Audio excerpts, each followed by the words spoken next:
ਭਾਰਤ ਤੋਂ ਪਾਕਿਸਤਾਨੀ ਹਿੱਸੇ ਦੇ ਪਾਣੀ ਦਾ ਇੱਕ ਕਤਰਾ ਵਸੂਲਾਂਗੇ। ਪਾਕਿਸਤਾਨੀ ਪ੍ਰਾਈਮ ਮਿਨਿਸਟਰ ਸ਼ਹਿਬਾਜ਼ ਸ਼ਰੀਫ ਦਾ ਬਿਆਨ। ਭਾਰਤ ਦਾ ਹਿੰਦੁਤਵਾ ਨਜ਼ਰ ਰਿਹਾ ਤੇ ਅਖੰਡ ਭਾਰਤ ਦਾ ਸੁਪਨਾ ਕਦੀ ਪੂਰਾ ਨਹੀਂ ਹੋਣਾ। ਪਾਕਿਸਤਾਨੀ ਪ੍ਰੈਜ਼ੀਡੈਂਟ ਆਸਫ ਅਲੀ ਜ਼ਰਦਾਰੀ।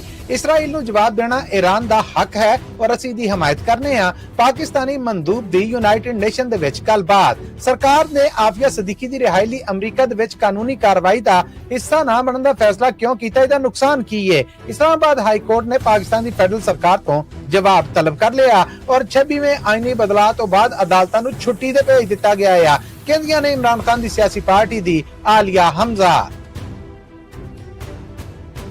ਇਹ ਪੰਜਾਬੀ ਰੇਡੀਓ USA ਹੈ। ਅਪਡੇਟ ਪਾਕਿਸਤਾਨ ਦੇ ਨਾਲ ਮੈਂ ਹਾਂ ਮਸੂਦ ਮੱਲੀ। ਮੇਰੇ ਵੱਲੋਂ ਸਭ ਸੁਣਨ ਔਰ ਦੇਖਣ ਵਾਲਿਆਂ ਦੀ ਸੇਵਾ 'ਚ ਬੜਾ ਅਦਬ ਭਰਿਆ ਨਿੱਘਾ ਜਿਹਾ ਦੋਵੇਂ ਹੱਥ ਜੋੜ ਕੇ ਸਲਾਮ ਆਦਾਬ ਔਰ ਸਤਿ ਸ੍ਰੀ ਅਕਾਲ।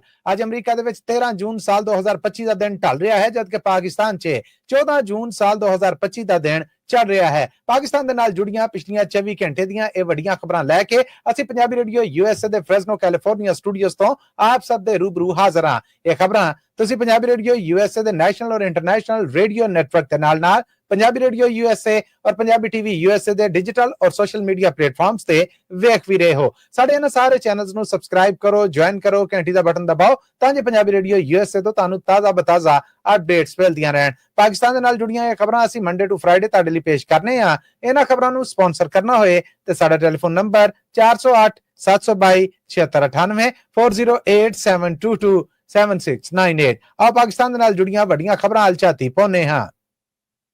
ਪਾਕਿਸਤਾਨ ਦੇ ਪ੍ਰਾਈਮ ਮਿਨਿਸਟਰ ਸ਼ਹਿਬਾਜ਼ ਸ਼ਰੀਫ ਹੋਣਾ ਨੇ ਆਪਣੇ ਤਾਜ਼ਾ ਬਿਆਨ 'ਚ ਆਖਿਆ ਹੈ ਕਿ ਪਾਕਿਸਤਾਨੀ ਹਿੱਸੇ ਦਾ ਪਾਣੀ ਜੋ ਭਾਰਤੀ ਰਾਹੀਂ ਦਰਿਆਵਾਂ ਥਾਣੀ ਪਾਕਿਸਤਾਨ ਆਉਂਦਾ ਆ ਉਹਦਾ ਇੱਕ ਕਤਰਾ ਭਾਰਤ ਤੋਂ ਵਸੂਲਾਂਗੇ। ਇਹਦੇ ਵਿੱਚ ਕਿਸੇ ਕਿਸਮ ਦੀ ਕੋਈ ਲਚਕ ਔਰ ਕੋਈ ਢਿੱਲ ਹੈ ਜਿਹੜੀ ਉਹ ਨਹੀਂ ਵਿਖਾਵਾਂਗੇ। ਇਸ ਮਾਮਲੇ ਦੇ ਉੱਤੇ ਆਪ ਵਰਲਡ ਬੈਂਕ ਔਰ ਦੂਸਰੇ ਮੁਲਕ ਨੇ ਜਿਹੜੇ ਉਹ ਜ਼ਿੰਮੇਦਾਰ ਨੇ ਔਰ ਇਸ ਮਾਮਲੇ ਤੇ ਹਜੇ ਤੱਕ ਪਾਕਿਸਤਾਨ ਨੇ ਕੋਈ ਪੈਰ ਨਹੀਂ ਚੁੱਕਿਆ। ਅਸੀਂ ਸਿਰਫ ਤੇਲ ਔਰ ਤੇਲ ਦੀ ਧਾਰ ਵੇਖਣ ਦੇ ਹਾਂ। ਪਾਣੀ ਦੇ ਮਾਮਲੇ ਦੇ ਉੱਤੇ ਭਾਰਤ ਵੱਲੋਂ ਬੰਦਸ਼ ਕੀਤੀ ਗਈ ਤੇ ਇਹ ਖੁੱਲੀ ਜੰਗ ਹੈ ਔਰ ਇਹਦੇ ਤੋਂ ਅਸੀਂ ਕਿਸੇ ਕਿਸਮ ਦਾ ਕੋਈ ਦੀਦ ਲਿਹਾਜ਼ ਨਹੀਂ ਵਰਤਾਂਗੇ। ਪਾਕਿਸਤਾਨੀ ਪ੍ਰਾਈਮ ਮਿਨਿਸਟਰ ਨੇ ਇਸ ਮੌਕੇ ਤੇ ਗੱਲਬਾਤ ਕਰਦੇ ਆਖਿਆ ਕਿ ਪਾਕਿਸਤਾਨ ਦੇ ਵਿੱਚ ਬਜਟ ਦੇ ਅੰਦਰ ਅਸੀਂ ਤਨਖਾਹਦਾਰ ਤਬਕੇ ਨੂੰ ਰਿਲੀਫ ਦੇਣਾ ਹੈ, ਕਿਉਂਕਿ ਤਨਖਾਹਦਾਰ ਤਬਕਾ ਪੁੱਛਦਾ ਹੈ ਕਿ ਮੁਲਕ ਦੇ ਕੋਲ ਟੈਕਸ ਦਾ 400 ਅਰਬ ਉਹਨਾਂ ਨੇ ਆਪਣੀਆਂ ਤਨਖਾਹਾਂ ਦੇ ਵਿੱਚੋਂ ਔਰ ਆਪਣੀ ਕਮਾਈ ਚੋਂ ਦਿੱਤਾ। ਦੱਸਿਆ ਜਾਏ ਕਿ ਮੁਲਕ ਦੇ ਵਿੱਚ ਵਪਾਰ ਔਰ ਤਾਜਰ ਨੇ ਜਿਹੜੇ ਉਹਨਾਂ ਨੇ ਕੀ ਹਿੱਸਾ ਪਾਇਆ। ਇਸ ਕਰਕੇ ਹੁਣ ਵਪਾਰੀਆਂ, ਤਾਜਰਾਂ ਨੂੰ ਔਰ ਮੇਰੇ ਸਮੇਤ ਬਾਕੀ ਲੋਕਾਂ ਨੂੰ ਇਸ ਸਵਾਲ ਦਾ ਜਵਾਬ ਦੇਣਾ ਪਏਗਾ ਔਰ ਤਨਖਾਹਦਾਰ ਤਬਕੇ ਦੇ ਉੱਤੇ ਅਸੀਂ ਜਿੰਨਾ ਰਿਲੀਫ ਦੇ ਕੇ ਘੱਟ ਤੋਂ ਘੱਟ ਬੋਝ ਪਾ ਸਕੇ ਉਹ ਪਾਵਾਂਗੇ। ਪਾਕਿਸਤਾਨੀ ਪ੍ਰਾਈਮ ਮਿਨਿਸਟਰ ਨੇ ਆਖਿਆ ਕਿ ਪਾਕਿਸਤਾਨੀ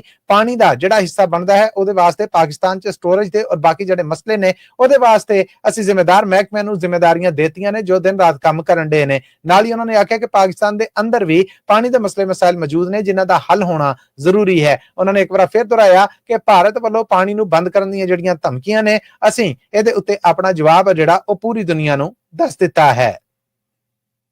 ਪਾਕਿਸਤਾਨ ਦੇ ਪ੍ਰੈਜ਼ੀਡੈਂਟ ਆਸਫ ਅਲੀ ਜ਼ਰਦਾਰੀ ਹੋਣਾ ਦਾ ਆਖਣਾ ਹੈ ਕਿ ਭਾਰਤ ਦਾ ਇਹ ਸੁਪਨਾ ਕਿ ਭਾਰਤ ਅਖੰਡ ਭਾਰਤ ਬਣ ਜਾਏਗਾ ਔਰ ਹਿੰਦੁਤਵਾ ਦਾ ਨਾਰਾ ਜਿਹੜਾ ਉਹ ਸਿਰੇ ਚੜ ਜਾਏਗਾ ਇਹ ਕਦੀ ਪੂਰਾ ਨਹੀਂ ਹੋਣਾ। ਪਾਕਿਸਤਾਨੀ ਪ੍ਰੈਜ਼ੀਡੈਂਟ ਆਸਫ ਅਲੀ ਜ਼ਰਦਾਰੀ ਹੋਣਾ ਨੇ ਆਪਣੀ ਪਾਰਟੀ ਦੇ ਆਲਾ ਜ਼ਿੰਮੇਦਾਰ ਯਾਨੀ ਪਾਕਿਸਤਾਨ ਪੀਪਲਸ ਪਾਰਟੀ ਦੇ ਆਲਾ ਲੋਕਾਂ ਦੇ ਨਾਲ ਗੱਲਬਾਤ ਕਰਦਿਆਂ ਹੋਇਆਂ ਇਹ ਗੱਲ ਆਖੀ। ਉਹਨਾਂ ਨੇ ਆਖਿਆ ਕਿ ਇਸ ਵੇਲੇ ਭਾਰਤ ਦੇ ਵਿੱਚ ਦੋ ਵੱਡੀਆਂ ਗਿਣਤੀਆਂ ਨੇ ਜਿਹੜੀਆਂ ਉਹਨਾਂ ਨੂੰ ਨਿਸ਼ਾਨਾ ਬਣਾਇਆ ਜਾ ਰਿਹਾ ਹੈ, ਇੱਕ ਕ੍ਰਿਸਚਨ ਔਰ ਦੂਸਰੇ ਮੁਸਲਮਾਨ। ਮੁਸਲਮਾਨਾਂ ਦੇ ਉੱਤੇ ਲਗਾਤਾਰ ਜ਼ੁਲਮ ਹੋ ਰਿਹਾ। ਬਦਕਿਸਮਤੀ ਦੀ ਗੱਲ ਇਹ ਹੈ ਕਿ ਦੁਨੀਆ ਭਰ ਤੋਂ ਕਿਤੇੋਂ ਇਹ ਆਵਾਜ਼ ਨਹੀਂ ਉੱਠ ਰਹੀ। ਨਰਿੰਦਰ ਮੋਦੀ ਵਰਗਾ ਇੱਕ ਕਟਰ ਔਰ ਵਹਿਸ਼ੀ ਜਦੋਂ ਭਾਰਤੀ ਪ੍ਰਾਈਮ ਮਿਨਿਸਟਰ ਬਣ ਜਾਏਗਾ ਔਰ ਉਹ ਇਹੋ ਜਿਹੇ ਮਾਮਲੇ ਨੂੰ ਅੱਗੇ ਲੈ ਕੇ ਤੁਰੇਗਾ ਤਾਂ ਫਿਰ ਭਾਰਤ ਦਾ ਜਿਹੜਾ ਸੈਕੂਲਰ ਦਾਵਾ ਜਾਂ ਸੈਕੂਲਰ ਸਟੇਟ ਹੋਣ ਦਾ ਦਾਵਾ ਹੈ ਉਹ ਕਿਤੇ ਦਾ ਕਿਤੇ ਰਹਿ ਗਿਆ ਹੈ। ਹੁਣ ਦੁਨੀਆ ਨੂੰ ਅੱਖਾਂ ਖੋਲ ਲੈਣੀਆਂ ਚਾਹੀਦੀਆਂ ਨੇ ਔਰ ਵੇਖਣਾ ਚਾਹੀਦਾ ਹੈ ਕਿ ਭਾਰਤ ਦੀਆਂ ਕਰਨੀਆਂ ਕੀ ਹੈ ਔਰ ਉੱਥੇ ਘੱਟ ਗਿਣਤੀਆਂ ਦੇ ਨਾਲ ਕੀ ਵਾਪਰ ਰਹੀ ਹੈ। ਪਾਕਿਸਤਾਨੀ ਪ੍ਰੈਜ਼ੀਡੈਂਟ ਦਾ ਇਹ ਬਿਆਨ ਇੱਕ ਮੁੱਦਤ ਤੋਂ ਬਾਅਦ ਸਾਹਮਣੇ ਆਇਆ ਹੈ। ਨਾਲ ਹੀ ਉਹਨਾਂ ਨੇ ਇਹ ਵੀ ਗੱਲ ਆਖੀ ਕਿ ਪਾਕਿਸਤਾਨ ਦੇ ਵਿੱਚ ਇਸ ਵੇਲੇ ਕਿਸਾਨਾਂ ਦੇ ਨਾਲ ਮੰਦੇ ਹਾਲਾਤਾਂ ਦਾ ਸਲੂਕ ਹੈ ਔਰ ਅਸੀਂ ਚਾਹੁੰਦੇ ਹਾਂ ਕਿ ਕਿਸਾਨਾਂ ਦੀ ਗੱਲ ਸੁਣੀ ਵੀ ਜਾਏ ਔਰ ਉਹਨਾਂ ਦੀਆਂ ਮੁਸੀਬਤਾਂ ਨੇ ਜਿਹੜੀਆਂ ਉਹਨਾਂ ਨੂੰ ਦੂਰ ਕੀਤੀਆਂ ਵੀ ਜਾਏ। ਪਾਕਿਸਤਾਨ ਪੀਪਲਸ ਪਾਰਟੀ ਖੁੱਲੇ ਤੌਰ ਤੇ ਕਿਸਾਨਾਂ ਦੀ ਹਮਾਇਤ ਕਰਦੀ ਹੈ ਔਰ ਅਸੀਂ ਚਾਹੁੰਦੇ ਹਾਂ ਕਿ ਫਸਲਾਂ ਦਾ ਮੁੱਲ ਸਰਕਾਰੀ ਪੱਧਰ ਦੇ ਉੱਤੇ ਮਿੱਥਿਆ ਜਾਏ ਔਰ ਉਸ ਤੋਂ ਬਾਅਦ ਕਿਸਾਨਾਂ ਨੂੰ ਵੱਧ ਤੋਂ ਵੱਧ ਰਿਲੀਫ ਦਿੱਤਾ ਜਾਏ। ਜਦੋਂ ਤੱਕ ਐਗਰੀਕਲਚਰ ਦੇ ਮਾਮਲੇ ਜਾਂ ਖੇਤੀ ਦੇ ਮਾਮਲੇ ਦੇ ਵਿੱਚ ਪਾਕਿਸਤਾਨ ਖੁਦ ਕਫੀਲ ਨਹੀਂ ਹੁੰਦਾ ਉਦੋਂ ਤੱਕ ਸਾਨੂੰ ਦਾਣੇ ਔਰ ਅਨਾਜ ਦੂਸਰੇ ਮੁਲਕਾਂ ਤੋਂ ਪਾਕਿਸਤਾਨ ਮੰਗਵਾਉਣਾ ਪਏਗਾ। ਇਸਰਾਈਲ ਦੇ ਈਰਾਨ ਦੇ ਉੱਤੇ ਹਮਲਿਆਂ ਤੋਂ ਬਾਅਦ ਈਰਾਨ ਵੱਲੋਂ ਵੀ ਇਸਰਾਈਲ ਦੇ ਉੱਤੇ ਜਵਾਬੀ ਮਿਜ਼ਾਈਲ ਹਮਲੇ ਕੀਤੇ ਜਾ ਰਹੇ ਨੇ। ਇਸੇ ਦੌਰਾਨ ਯੂਨਾਈਟਿਡ ਨੇਸ਼ਨ ਆਰਗੇਨਾਈਜੇਸ਼ਨ ਦੀ ਸਲਾਮਤੀ ਕੌਂਸਲ ਦਾ ਇਕੱਠ ਹੋਇਆ, ਜਿੱਥੇ ਪਾਕਿਸਤਾਨੀ ਸਫੀਰ ਨੇ ਆਖਿਆ ਹੈ ਕਿ ਇਸਰਾਈਲੀ ਹਮਲਿਆਂ ਤੋਂ ਬਾਅਦ ਉਹਦਾ ਈਰਾਨ ਵੱਲੋਂ ਜਵਾਬ ਦੇਣਾ ਈਰਾਨ ਦਾ ਹੱਕ ਹੈ ਔਰ ਪਾਕਿਸਤਾਨ ਇਹਦੀ ਖੁੱਲੀ ਹਮਾਇਤ ਕਰਦਾ ਹੈ। ਪਾਕਿਸਤਾਨੀ ਸਫੀਰ ਆਸਮ ਇਫਤਖਾਰ ਉਹਨਾਂ ਨੇ ਗੱਲਬਾਤ ਕਰਦਿਆਂ ਆਖਿਆ ਕਿ ਗਜ਼ਾ ਦੇ ਵਿੱਚ ਇਸਰਾਈਲ ਵੱਲੋਂ ਜੋ ਦਰਿੰਦਗੀ, ਬਰਬਰੀਅਤ ਔਰ ਇਨਸਾਨੀਅਤ ਸੋ ਜ਼ੁਲਮ ਕੀਤਾ ਗਿਆ, ਦੁਨੀਆ ਨੂੰ ਚਾਹੀਦਾ ਸੀਗਾ ਕਿ ਉਦੋਂ ਹੀ ਗਾਂਹ ਵੱਧ ਕੇ ਇਹਨੂੰ ਰੋਕ ਦੇ, ਪਰ ਹੁਣ ਇੱਕ ਵਾਰ ਫਿਰ ਮਸ਼ਰਕ ਵਸਤਾ ਯਾਨੀ ਗੋਲਫ ਨੂੰ ਅੱਗ ਦੇ ਵਿੱਚ ਧਕੇਲ ਦਿੱਤਾ ਗਿਆ ਹੈ ਔਰ ਇਹਦੀ ਸ਼ੁਰੂਆਤ ਇਸਰਾਈਲ ਵੱਲੋਂ ਕੀਤੀ ਗਈ ਹੈ। ਈਰਾਨ ਦੇ ਉੱਤੇ ਹੋਣ ਵਾਲੇ ਇਸ ਹਮਲੇ ਨੂੰ ਅਸੀਂ ਨਿੰਦਨੇ ਹਾਂ ਔਰ ਇਸਰਾਈਲ ਦੀ ਇਸ ਗੁੰਡਾਗਰਦੀ ਨੂੰ ਨਿੰਦਦਿਆਂ ਹੋਇਆਂ ਅਸੀਂ ਕਹਿੰਦੇ ਹਾਂ ਕਿ ਈਰਾਨ ਵੱਲੋਂ ਹੁਣ ਜਿਹੜਾ ਜਵਾਬ ਦਿੱਤਾ ਗਿਆ ਹੈ ਉਹ ਉਹਦਾ ਹੱਕ ਹੈ। ਦੁਨੀਆ ਨੂੰ ਚਾਹੀਦਾ ਹੈ ਕਿ ਇਸਰਾਈਲ ਨੂੰ ਨੱਥ ਪਾਉਣ ਵੱਲੋਂ ਆਪਣਾ ਕਿਰਦਾਰ ਨਿਭਾਉਂਦੇ, ਪਰ ਇਸਰਾਈਲ ਵਧਦਿਆਂ ਗਾਂਹ ਵੱਧ ਗਿਆ ਹੈ। ਅੱਜ ਲੜਾਈ ਪਾਕਿਸਤਾਨ ਦੇ ਗਵਾਂਢੀ ਮੁਲਕ ਤੱਕ ਆ ਗਈ ਹੈ ਔਰ ਅਸੀਂ ਇਹਨਾਂ ਸਾਰੇ ਮਾਮਲਿਆਂ ਨੂੰ ਬੜੀ ਬਰੀਕ ਨਜ਼ਰੀ ਦੇ ਨਾਲ ਵੇਖਣ ਦੇ ਹਾਂ। ਪਾਕਿਸਤਾਨ ਅੱਜ ਤੱਕ ਇਸਰਾਈਲ ਨੂੰ ਨਾ ਤੇ ਮੰਨਿਆ ਹੈ ਔਰ ਨਾ ਅਸੀਂ ਇਹਨੂੰ ਧੱਕੇ ਦੀ ਜ਼ੋਰ ਦੇ ਨਾਲ ਕਬਜ਼ੇ ਦੇ ਨਾਲ ਬਣੀ ਇੱਕ ਸਟੇਟ ਨੂੰ ਮੰਨਾਂਗੇ। ਉਹਨਾਂ ਨੇ ਆਖਿਆ ਕਿ ਫਲਸਤੀਨ ਦਾ ਜਦ ਤੱਕ ਦੋ ਰਿਆਸਤੀ ਹੱਲ ਨਹੀਂ ਨਿਕਲਦਾ, ਪਾਕਿਸਤਾਨ ਕਦੀ ਵੀ ਇਸਰਾਈਲ ਨੂੰ ਨਹੀਂ ਮੰਨੇਗਾ। ਹਾਂ, ਅਸੀਂ ਇਹ ਮੰਗ ਕਰਨੇ ਆ ਕਿ ਇਸ ਵੇਲੇ ਗੋਲਫ ਦੇ ਵਿੱਚ ਜਾਂ ਅਰਬ ਮੁਲਕਾਂ ਦੇ ਵਿੱਚ ਛੇੜੀ ਜਾ ਰਹੀ ਇਹ ਨਵੀਂ ਜਿਹੜੀ ਅੱਗ ਦੀ ਖੇਡ ਔਰ ਜੰਗ ਹੈ, ਦੁਨੀਆ ਆਪਣਾ ਭਰਵਾਂ ਕਿਰਦਾਰ ਹੈ ਜਿਹੜਾ ਉਹ ਨਿਭਾਏ, ਨਹੀਂ ਤੇ ਹਾਲਾਤ ਹੱਥੋਂ ਖਿਸਕ ਜਾਣਗੇ।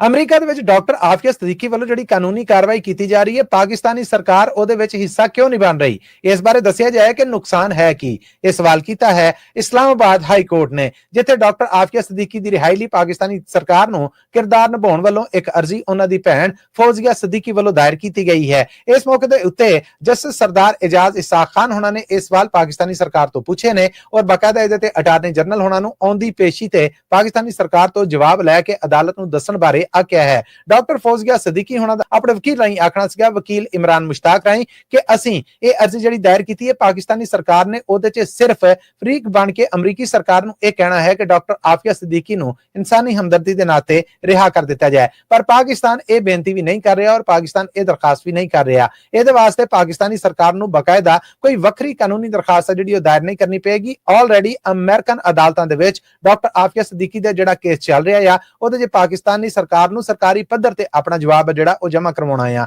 ਇਸਲਾਮਾਬਾਦ ਹਾਈ ਕੋਰਟ ਨੇ ਅਟਾਰਨੀ ਜਨਰਲ ਨੂੰ ਆਉਂਦੀ ਪੇਸ਼ੀ ਦੇ ਉੱਤੇ ਪਾਕਿਸਤਾਨ ਦੀ ਫੈਡਰਲ ਸਰਕਾਰ ਤੋਂ ਜਵਾਬ ਲੈ ਕੇ ਜਮ੍ਹਾਂ ਕਰਵਾਉਣ ਲਈ ਆਖਿਆ ਆ। ਜਸਟਿਸ ਸਰਦਾਰ ਇਜਾਜ਼ ਇਸਾਕ ਖਾਨ ਹੋਣਾ ਨੇ ਇਸ ਮੌਕੇ ਤੇ ਪਾਕਿਸਤਾਨ ਮੁਸਲਿਮ ਲੀਗ ਨੂਨ ਜਿਹੜੀ ਕਿ ਪਾਕਿਸਤਾਨ ਦੀ ਹੁਕਮਰਾਨ ਜਮਾਤ ਹੈ ਉਹਨਾਂ ਦੇ ਪ੍ਰਧਾਨ ਮੀਆਂ ਨਵਾਜ਼ ਸ਼ਰੀਫ ਹੋਣਾ ਦਾ ਹਵਾਲਾ ਦਿੰਦੇ ਆਖਿਆ ਕਿ ਇੱਕ ਵਕਤ ਸੀਗਾ ਜਦੋਂ ਇਮਰਾਨ ਖਾਨ ਦੀ ਸਰਕਾਰ ਸੀ ਤੇ ਨਵਾਜ਼ ਸ਼ਰੀਫ ਵੱਲੋਂ ਡਾਕਟਰ ਆਫੀਆ ਸਦੀਕੀ ਦੀ ਰਿਹਾਈ ਦੇ ਵਾਸਤੇ ਉਸ ਵੇਲੇ ਦੇ ਪ੍ਰਾਈਮ ਮਿਨਿਸਟਰ ਨੂੰ ਕਈ ਖਤ ਲਿਖੇ ਗਏ, ਪਰ ਇਹੋ ਜੀ ਕੀ ਬਣੀ ਹੈ ਕਿ ਜਿਵੇਂ ਉਹ ਹੁਕਮਰਾਨ ਜਮਾਤ ਬਣੇ ਨੇ ਉਹ ਡਾਕਟਰ ਆਫੀਆ ਸਦੀਕੀ ਦੇ ਇਹਨਾਂ ਸਾਰੇ ਮਾਮਲੇ ਔਰ ਨਜ਼ਰੀਆਤ ਤੋਂ ਪਰਾਂ ਹੋ ਗਏ ਨੇ। ਅਸੀਂ ਚਾਹੁੰਦੇ ਹਾਂ ਕਿ ਅਦਾਲਤ ਨੂੰ ਇਹਨਾਂ ਸਾਰੇ ਮਾਮਲਿਆਂ ਦੀ ਬਰੀਕੀ ਦੇ ਨਾਲ ਦੱਸ ਪਾਈ ਜਾਏ ਔਰ ਦੱਸਿਆ ਜਾਏ ਕਿ ਪਾਕਿਸਤਾਨੀ ਸਰਕਾਰ ਦਾ ਨੁਕਸਾਨ ਕੀ ਹੈ ਅਗਰ ਉਹ ਡਾਕਟਰ ਆਫੀਆ ਸਦੀਕੀ ਦੀ ਰਿਹਾਈ ਲਈ ਅਮਰੀਕਾ ਦੇ ਵਿੱਚ ਦਾਇਰ ਕਾਨੂੰਨੀ ਕਾਰਵਾਈ ਜਾਂ ਕਾਨੂੰਨੀ ਚਾਰਾਜੋਈ ਦੇ ਵਿੱਚ ਆਪਣਾ ਜਵਾਬ ਜਮ੍ਹਾਂ ਕਰਵਾਉਂਦੀ ਹੈ।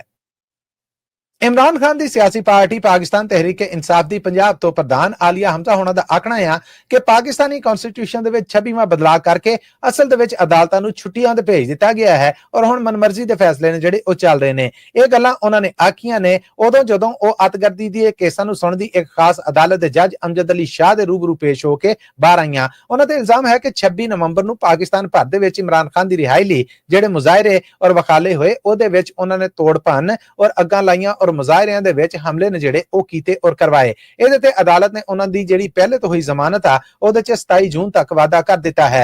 ਆਲੀਆ ਹਮਜ਼ਾ ਉਹਨਾਂ ਨੇ ਆਖਿਆ ਕਿ ਅਸੀਂ ਜਦੋਂ ਇhtਜਾਜ ਕਰਨੇ ਆ ਤੇ ਸਾਡੇ ਮਾੜੇ ਜੇ ਵਕਾਲੇ ਦੇ ਉੱਤੇ ਸਾਡੇ ਤੇ 7 ਮੁਕੱਦਮੇ ਬਣਦੇ ਨੇ। ਇੱਕ ਮੁਕੱਦਮਾ ਪਿੰਡੀ ਚ ਭੁਗਤਨੇ ਆ ਤੇ ਅਗਲੇ ਦਿਨ ਸਰਗੋਦੇ ਦੀਆਂ ਅਦਾਲਤਾਂ ਚ ਹੁੰਨੇ ਆ, ਤੀਜੇ ਦਿਨ ਮੀਆਂ ਵਾਲੀ ਤੇ ਚੌਥੇ ਦਿਨ ਸਾਡੀ ਲਾਹੌਰ ਪੇਸ਼ੀ ਹੁੰਦੀ ਹੈ। ਹੁਣ ਦੀਆਂ ਅਦਾਲਤਾਂ ਨੇ ਜਿਹੜੀਆਂ ਉਹ ਆਪ ਇਸ ਵੇਲੇ ਬੱਜੀਆਂ ਨੇ, ਹੱਥਕੜੀਆਂ ਲੱਗੀਆਂ ਨੇ, ਉਹਨਾਂ ਨੇ ਸਾਨੂੰ ਇਨਸਾਫ ਕੀ ਦੇਣਾ। ਆਲੀਆ ਹਮਜ਼ਾ ਉਹਨਾਂ ਦੇ ਇਹੋ ਜਿਹੇ ਤੱਤੇ ਬਿਆਨਾਂ ਤੋਂ ਪਹਿਲਾਂ ਵੀ ਅਦਾਲਤਾਂ ਵੱਲੋਂ ਉਹਨਾਂ ਨੂੰ ਤਲਬ ਕਰਕੇ ਔਰ ਵਾਰਨਿੰਗ ਦਿੱਤੀ ਗਈ ਸੀਗੀ। ਇੱਕ ਵਾਰ ਫਿਰ ਉਹਨਾਂ ਨੇ ਆਖਿਆ ਕਿ ਅਦਾਲਤਾਂ ਇਸ ਵੇਲੇ ਹੁਕਮਰਾਨਾਂ ਦੀਆਂ ਔਰ ਫੌਜ ਦੀਆਂ ਬੱਧੀਆਂ ਹੋਈਆਂ ਨੇ, ਸਾਨੂੰ ਇਹਨਾਂ ਤੋਂ ਇਨਸਾਫ ਦੀ ਉਮੀਦ ਨਹੀਂ।